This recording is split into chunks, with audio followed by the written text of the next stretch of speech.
What's new, fat hay?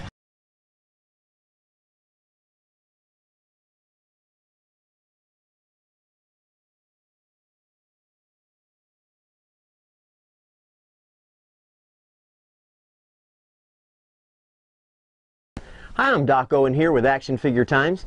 Today we're going to be doing something a little bit different in Green Lantern Month. We won't necessarily be doing a toy, but Mattel was gracious enough. We sent them some questions for Green Lantern Month, and they were gracious enough to give us a bunch of answers. And so what I'm going to do is you can actually, if you don't want to watch the video, just go to the site and you can read the text. But I'm actually going to, my comments won't be there.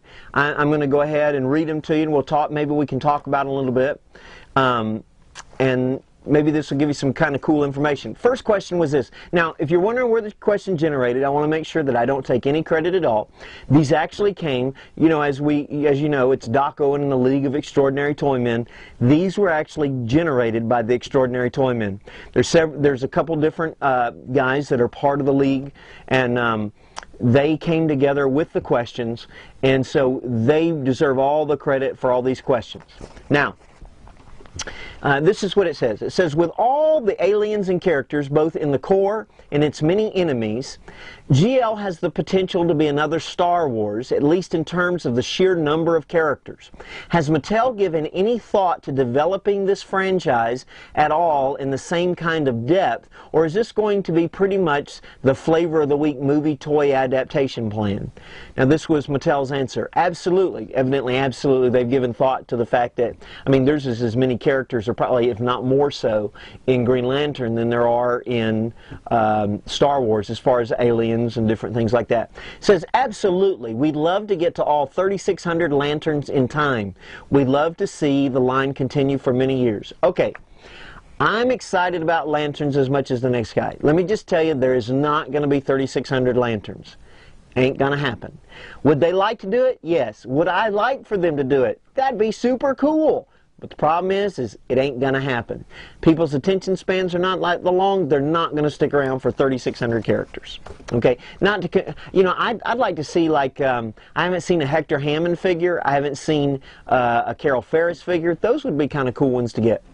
Now, it says, are there any plans to continue to do more construct packs like the upcoming TRU exclusive?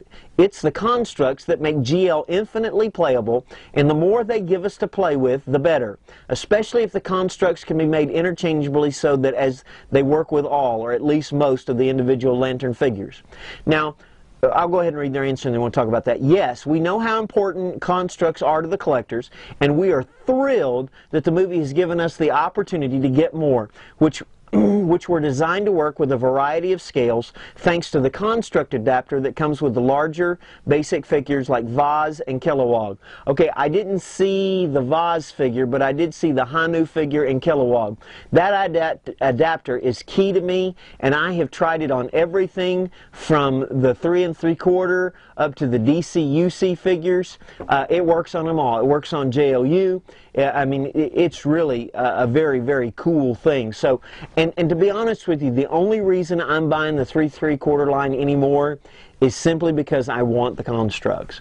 Some of the lanterns, the Hal Jordan didn't impress me at all with the 3 3/4, but those constructs are very cool and worthy of the purchase.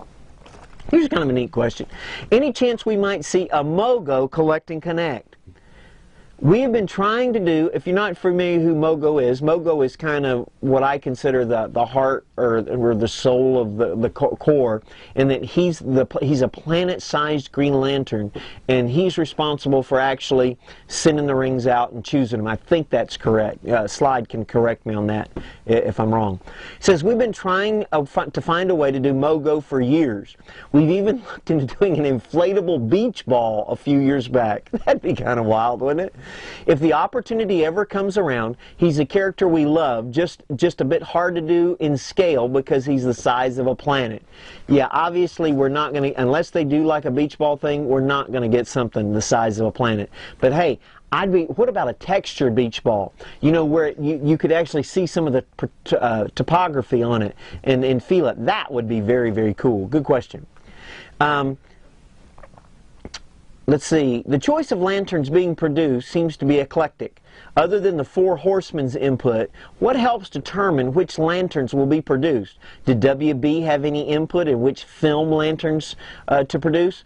Then this is the answer.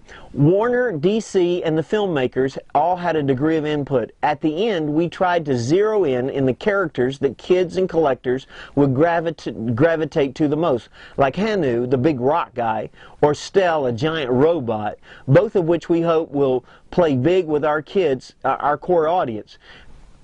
You know, I hope the Green Lantern film, to be honest with you, I know they're talking about kids as the core audience, but I don't know, some of it was pretty heavy for kids, you know, to an extent, so, but I know we collectors like it. Okay, has there been any discussions, this is a question, has there been any discussions about producing constructs that are interactive with each other? For example, a green and yellow power blast that would be somewhat fit together to emulate them putting power behind their fight. They actually gave a picture. This is kind of a confusing question. What they're talking about is that, you know, like if Sinestro was on one side and Hal was on the other, and showed that they're actually battling and showing the constructs, like an explosion as the constructs hit as they're trying to work with each other. The question was, so this is certainly something we discussed, but there are no concrete plans right now. I think it'd be a little bit hard to emulate. It was fine to do. What they did, what they're talking about is there was some Green Lantern bookends, a Green Lantern and Sinestro bookend, and it showed them fighting. That it would be cool. I think it would be difficult to do. Let's see, will we get Hal Jordan in a flight suit with fighter jet? Yes, we're doing both a Hal Jordan in a flight suit and a giant ring blast jet. In other words, I don't think he's going to get in it. That will be out in time for the holidays. So if you've been wondering where that jet is, it'll be there for the holidays. It transforms from a tank to a plane in one touch. It includes lights, sounds, missiles, and a powered-up flying Hal figure that will control the tanker jet. Now, if you go and look on YouTube, I think is where it is. Actually, you might be able to even look on the site. We actually have a picture of that transforming, but just so you understand, Hal does not fit in that jet to fly, which I think was the intent of the question. The 6-inch Movie Masters line will be, will the current Movie Master scale continue with the rising cost of Chinese production materials? The 6-inch Movie Masters will be a set of 12 figures shipping out throughout 2011. In other words, they're not planning to do more than the 12. Will we see different constructs with reissuing of core figures? Could Wave 1 Hal Jordan come with a different construct in Wave 2, etc.? Every GL Basic figure will come with a different construct.